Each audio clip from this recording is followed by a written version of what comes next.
सो आज जो हम क्वेश्चन करने वाले हैं वो है एक्सरसाइज 4.2 का क्वेश्चन नंबर 1, 2, 3, 4 एंड 5। सो चलिए आज का सेशन स्टार्ट करते हैं। सेशन स्टार्ट करने से पहले एक रिक्वेस्ट है कि प्लीज़ वीडियो को लाइक करिए, शेयर करें एंड सब्सक्राइब करें। तो चलिए आज का सेशन स्टार्ट करते हैं। सो अभी हम एक्सरसाइज 4.2 कर रहे हैं और हमने उसका क्वेश्चन नंबर 1 लिया है। सो इसमें हमें प्रॉपर्टीज़ का यूज़ करके इन्हें सॉल्व करना है विदाउट एक्सपेंडिंग, ठीक है, और हमें प्रूव करना है कि ये इक्वल टू 0 है, ठीक है। तो अगर हमें किसी डिटर्मिनेंट को इक्वल टू 0 प्रूव करना होता है, या तो उसके 2 कॉलम आइडेंटिकल हो जाए या पूरा एक जो कॉलम है वो 0 हो जाए, तो वो 0 हो जाता है पूरा डिटर्मिनेंट, ठीक है। तो इसमें हमें इस डिटर्मिनेंट को इसके 0 के इक्वल प्रूव करना है। तो हम क्या करेंगे, हम यहाँ पर अप्लाई करेंगे C1 में that C1 प्लस C2, ठीक है। सो हम C1 में C2 को ऐड कर देंगे। तो चलिए करते हैं। तो ये हमारा आएगा, जब हम C1 में C2 को ऐड करेंगे, मतलब इस कॉलम में इसको ऐड कर देंगे, तो ये हमारा C1 आएगा x प्लस ए, Y plus B, Z plus C. So ये हमारा है ए बी सी, और ये हमारा है x plus A, Y plus b, z plus c is equal to 0। अब देख सकते कि आपके 2 कॉलम क्या है, आइडेंटिकल है। अगर 2 कॉलम आपके आइडेंटिकल होते हैं तो डिटर्मिनेंट क्या हो जाता है, आपका 0 हो जाता है। तो ये क्या हो गया, आपका हो गया इक्वल टू 0 प्रूफ। क्यों हुआ, क्योंकि आपका C1 और C3 क्या है, आर आइडेंटिकल, ये 0 के इक्वल हो गया। क्यों, क्योंकि C1 and C3 are identical, ठीक है। अगर आपके 2 कॉलम आइडेंटिकल हो जाते हैं तो आपका डिटर्मिनेंट क्या हो जाता है, वो 0 हो जाता है। सो अब हम नेक्स्ट क्वेश्चन की तरफ बढ़ते हैं। सो अब हमारी नेक्स्ट क्वेश्चन नंबर 2 में हमें ये पूरा डिटर्मिनेंट दिया हुआ है, हमें इसे 0 के इक्वल प्रूव करना है। तो हम क्या करेंगे, हम यहाँ पे LHS यूज़ करेंगे। पहले हम अपने डिटर्मिनेंट को लिख लेते हैं। सो ये हमें दिया हुआ है a minus B, b minus C, c minus A, b minus C, c minus A minus B, c minus A minus B, b minus A. इसमें हम क्या करेंगे, हम यहाँ पे अप्लाई करेंगे C1 में C1 plus C2 plus C3, ठीक है। तो चलिए अप्लाई करते हैं। C1 में हमें यहाँ पे C1 plus C2 plus C3 करना है, तो हम अपना रफ पेपर ले लेते हैं और इनको ऐड करते हैं। तो इसका मतलब है a minus B plus B minus C plus C minus A. इसको करते हैं a minus B plus B minus C plus C plus minus minus का है, ठीक है। माइनस सी से प्लस का सी कैंसिल हो गया, माइनस बी से प्लस का भी कैंसिल हो गया, माइनस ए से प्लस का ए कैंसिल हो गया, तो ये बचा 0। तो पहला तो आ गया हमारा 0, ठीक है। अब इसको करते हैं सॉल्व। सो ये आया b माइनस सी, ये देखो C1 plus C2 plus C3, तो इसमें प्लस लगाते हैं और इसको ब्रैकेट में लिखते हैं c minus a plus a minus b. So ये आया b minus C plus c minus a plus a minus B, plus b से माइनस का b कैंसिल हो गया, माइनस c से प्लस का c कैंसिल हो, माइनस a से प्लस का a कैंसिल हो गया, तो ये क्या बचा 0, ठीक है। ऐसे ही जब आप इधर भी ऐड करेंगे तो आपका 0 ही बचेगा। बाकी को एज इट इज़ लिख लीजिए, क्योंकि आपने चेंज कहाँ पे करा है, ओनली C1 में चेंज कर रहा है, तो वही चेंज होगा। बाकी को एज इट इज़ लिख दीजिए, b minus C, c minus A minus B, c minus A minus B, b minus सी। देखिए आपने एक प्रॉपर्टी पढ़ी थी कि अगर आपका कॉलम, अगर आपका एक भी कॉलम का पूरा एलिमेंट अगर 0 हो जाता है तो वो डिटर्मिनेंट भी 0 हो जाएगा। तो ये क्या होगा, ये डिटर्मिनेंट क्या हो गया, आपका 0 हो गया। Why? Because in column C1 every element is 0, क्योंकि C1 के जितने भी एलिमेंट हैं वो क्या है, वो 0 हो चुके हैं पहले कॉलम के, ठीक है। इसलिए पूरा डिटर्मिनेंट क्या हो गया हमारा 0। चलिए नेक्स्ट क्वेश्चन की तरफ बढ़ते हैं। सो अभी हम क्वेश्चन नंबर 3 करने वाले हैं। सो हम इसको प्रॉपर्टीज़ के थ्रू करेंगे। सो चलिए तो स्टार्ट करते हैं। हम इसको LHS को हमें RHS के इक्वल करना है, इसको 0 के इक्वल प्रूव करना है। तो हम अपना LHS ले लेते हैं जो कि है हमारा 2 7 65 3 8 75 5 9 86। ठीक है, सो हम क्या करेंगे, हम अप्लाई करेंगे C3 में C3 माइनस C1। हम ये अप्लाई करेंगे C3 माइनस C1, मतलब कॉलम 3 में से कॉलम 1 को माइनस करेंगे तो कॉलम 3 को हम अप्लाई कर रहे हैं, ट्रांसमिशन कर रहे हैं। तो कॉलम 3 में हम अप्लाई करते हैं। हमने लिखा 2 3 5, इनको सेम लिख दीजिए 7 8 9। सो कॉलम 3 में हम कर रहे हैं तो 65 minus 2 is 63, 75 minus 3 is 72, 86 minus 5 is 81। अब देखिए ये सारे नंबर्स जो हैं ये 9 के टेबल में आते हैं। आप क्या करिए, इसमें से क्या करिए, इसे कॉमन निकाल लीजिए 9। टेकिंग कॉमन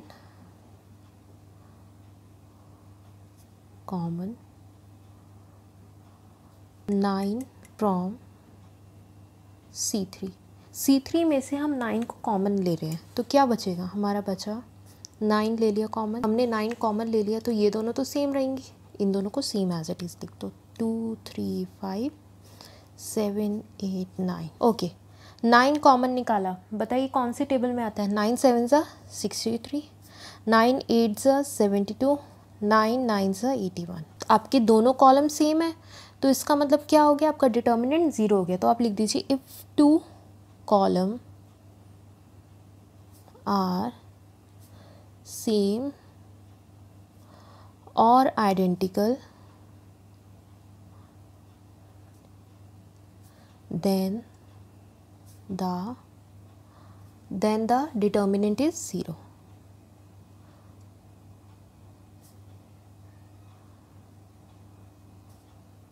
तो ये आपका डिटर्मिनेंट क्या हो गया, 0 हो गया। 9 into 0 is what you get 0।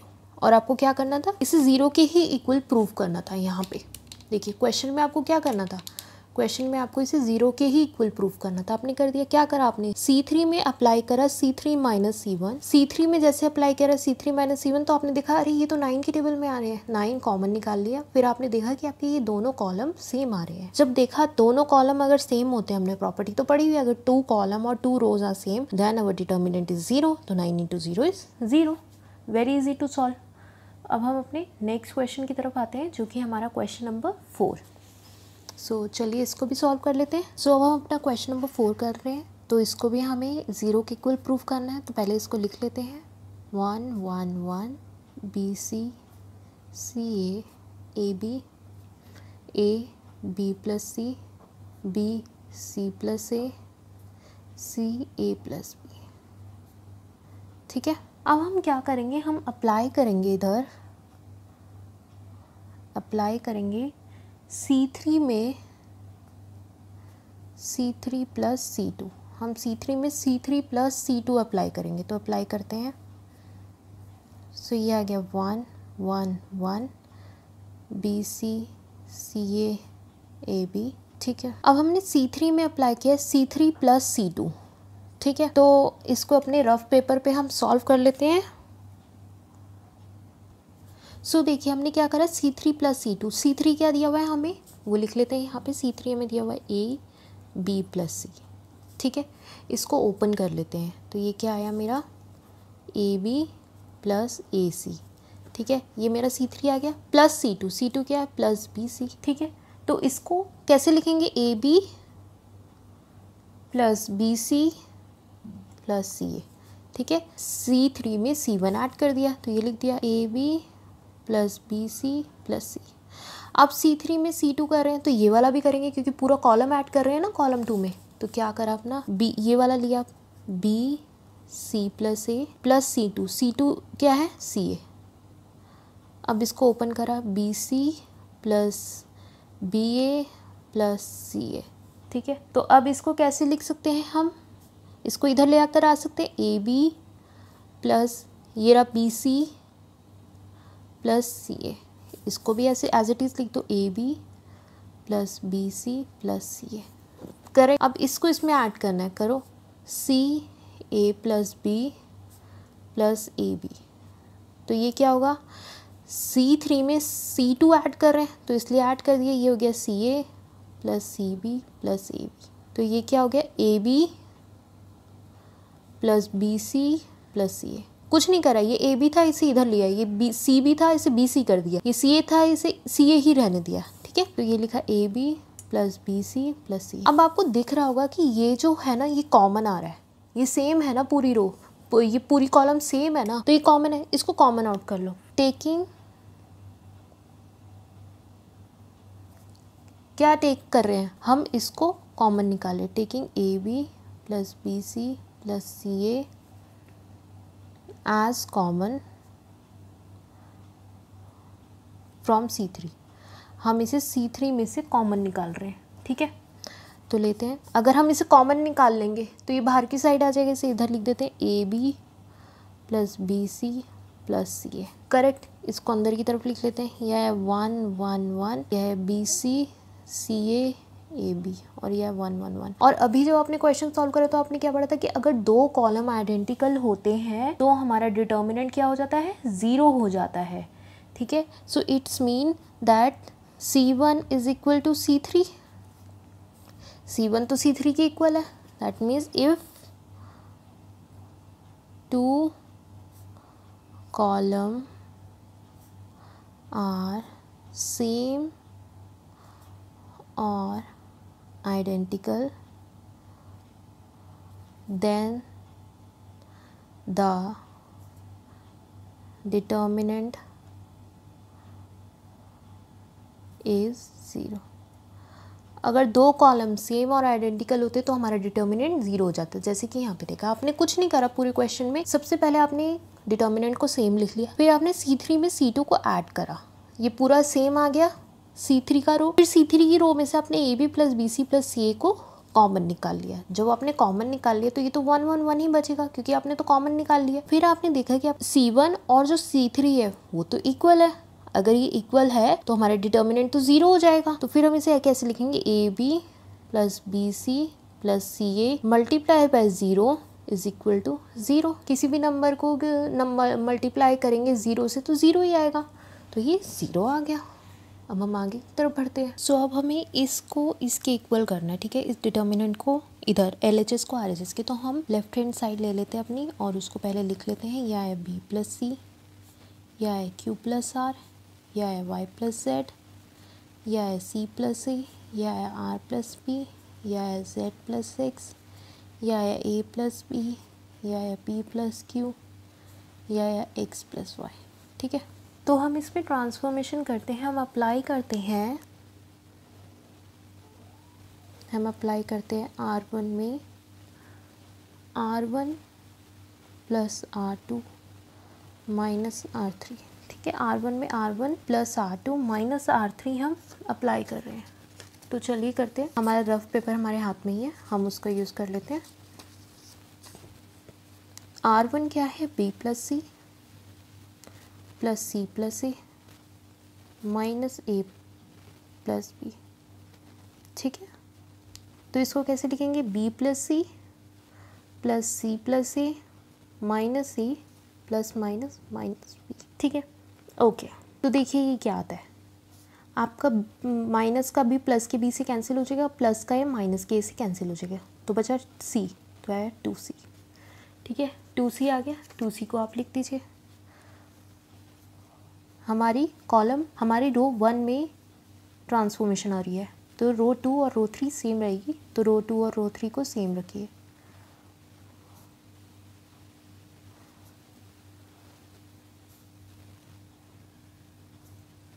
रो 1 में पहले हमने क्या निकाला, 2C, तो 2C को इधर लिख दीजिए। अब R1 plus R2 minus R3 मतलब Q plus R plus R plus P minus P plus Q।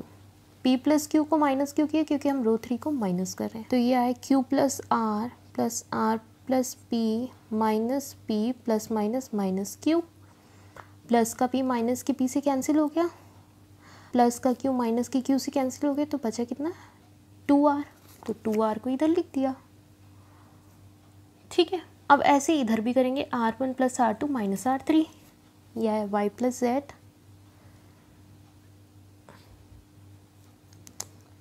Plus z plus x minus x plus y.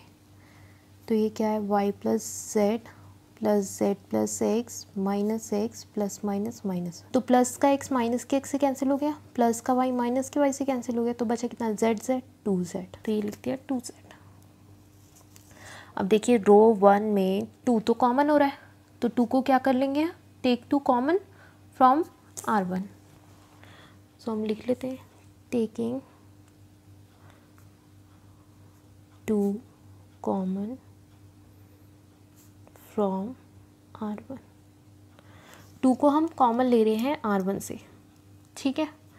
तो बताइए अब डिटर्मिनेंट के अंदर क्या बचेगा, सिंपल 2 कॉमन ले रहे हैं R1 से, तो R2 और R3 तो सेम ही रहेगा, उसको एज इट इज़ लिख दो, C plus a R plus p z plus x a plus b p plus q x plus Y.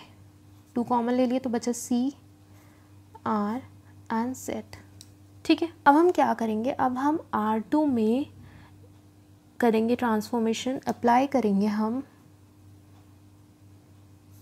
R2 में R2 माइनस R1, ठीक है। रो 2 में रो 2 माइनस रो 1 करेंगे, मतलब रो 2 में से रो 1 को माइनस करेंगे। तो रो 2 में हो रही है ट्रांसफॉर्मेशन, तो रो 1 और रो 3 सेम रहेगा, उसको सेम लिख दो, C R Z a plus b p plus q x plus y. Row 2 minus row 1, ठीक है। ट्रांसफॉर्मेशन रो 2 माइनस रो 1 कर रहे हैं, तो हम कैसे लिखेंगे इसे, C प्लस ए माइनस सी, कैसे लिखेंगे, C प्लस ए माइनस सी,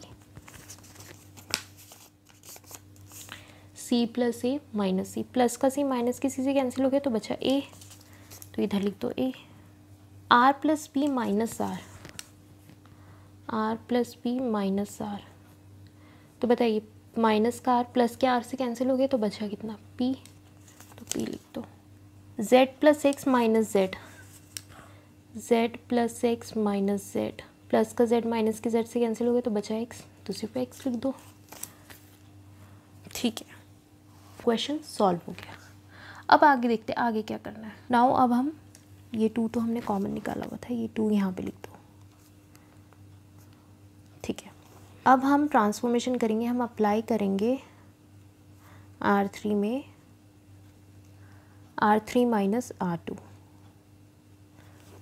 हम R3 में R3 माइनस R2 करेंगे, तो इसे ऐसे लिख लिया। रो 1 और रो 2 तो सेम ही रहेगी, उनको सेम रखा क्योंकि R3 में कर रहे हैं, तो R3 में कर रहे हैं, तो रो 1 और रो 2 सेम रहेगा, उसको सेम लिख दो, C R Z A P X। अब रो 3 में करते हैं, रो 3 में क्या है, रो 3 माइनस रो 2, तो ये हो गया A plus B minus row 2 क्या है A, मतलब प्लस का A माइनस के से कैंसिल हो गया, तो बचा P, लिख दो P। ये आया P plus Q minus row 2, मतलब P, तो मतलब प्लस का P माइनस के P से कैंसिल हो गया, तो कितना बचा Q, तो Q लिख दो। x plus y minus x, plus का x माइनस के x से कैंसिल हो गया, बचा y लिख दो। अब हम क्या करेंगे, ये जो हमारा आया है डिटर्मिनेंट, अब हम इसमें इंटरचेंज कर देंगे रो 2 और रो 1 को। तो अब हम क्या करते हैं, पहले हम इसको यहाँ पे लिख लेते हैं, हम यहाँ पे लिख लेते हैं जो हमने अभी किया था, हमने किया था 2 C R Z A P X B Q Y। अब हम क्या करेंगे, अब हम रो 1 और रो 2 को इंटरचेंज करेंगे, रो 1 एंड रो 2 को, मतलब ये वाली रो नीचे आ जाएगी, ये वाली रो ऊपर आ जाएगी, मतलब A P X इंटरचेंज कर रहे हैं ना, तो ये वाला जो रो 2 है ये रो 1 में आ जाएगा, रो 1 रो 2 में आ जाएगा, ये है C R Z, और रो 3 तो हमारी सेम ही है which is B Q Y। Okay, now अब हम रो 3 को इंटरचेंज करेंगे रो 2 के साथ, मतलब रो 3 ऊपर चली जाएगी, रो 2 रो 3 की जगह पे आ जाएगी, रो 2 नीचे आ जाएगी। तो रो 3 में कर रहे हैं तो रो 1 सेम ही रहेगा, उसको ऐसे लिख दो A P X, और रो 3 में तो रो 2 का ट्रांसफॉर्मेशन करें तो रो 3 ऊपर चल जाएगी, तो ये बी क्यू वाई और रो 2 रो 3 की जगह पे आ जाएगी, तो ये सी आर जेड। और आपको यही चाहिए था, क्या बोल रहा था, A P X B Q Y C R Z और कॉमन 2। बहुत ईजी था ये क्वेश्चन को सॉल्व करना। सबसे पहले आपने क्या करा, R1 में ट्रांसफॉर्मेशन किया, R1 plus R2 minus R3, तो आपको मिल गया 2C 2R 2Z, ये किया। फिर आपने 2 को कॉमन निकाल लिया, 2 को कॉमन निकाला तो आपका बचा CRZ। देखिए 2C था ना, तो अगर 2 को कॉमन निकालिए तो C बचेगा CRZ। यहाँ से भी 2 कॉमन निकाल लिया, यहाँ से भी 2 कॉमन निकाल लिया। फिर हमने R2 में ट्रांसफॉर्मेशन किया, R2 माइनस R1, तो कितना बचा, R1 तो सेम था, R3 भी सेम था, R2 में किया तो बचा APX। फिर हमने R3 में ट्रांसफॉर्मेशन किया तो R1 और R2 सेम रखा, R3 में क्या किया, R3 माइनस R2, तो ये आया। फिर हमने रोज को इंटरचेंज किया, R1 और R2 को, तो R2 ऊपर चला गया, R1 नीचे आ गया, तो यह APX CRZ। रो 3 तो सेम ही था। फिर हमने रो 3 में इंटरचेंज किया, रो 3 और रो 2 का, तो फिर ये रो 3 ऊपर चला गया, रो 2 नीचे आ गया, रो 2 रो 3 की जगह पे आ गया, तो यह BQYCRZ। जब आपने देखा तो आपको वही आ रहा था जो आपको राइट हैंड साइड में दिया हुआ था, जो आपको इक्वल करना था। तो मतलब आपका LHS क्या है, LHS is equal to RHS। तो आज का सेशन अच्छा लगा है तो प्लीज़ वीडियो को लाइक करें, शेयर करें, चैनल को सब्सक्राइब करना बिल्कुल भी मत भूलिए। अपने पेरेंट्स का नाम रोशन करिए, देश का नाम रोशन करिए एंड खूब मन लगा के पढ़ाई करिए। अगर आपको कोई डाउट आता है तो प्लीज़ कमेंट सेक्शन में हमें ज़रूर लिखिए।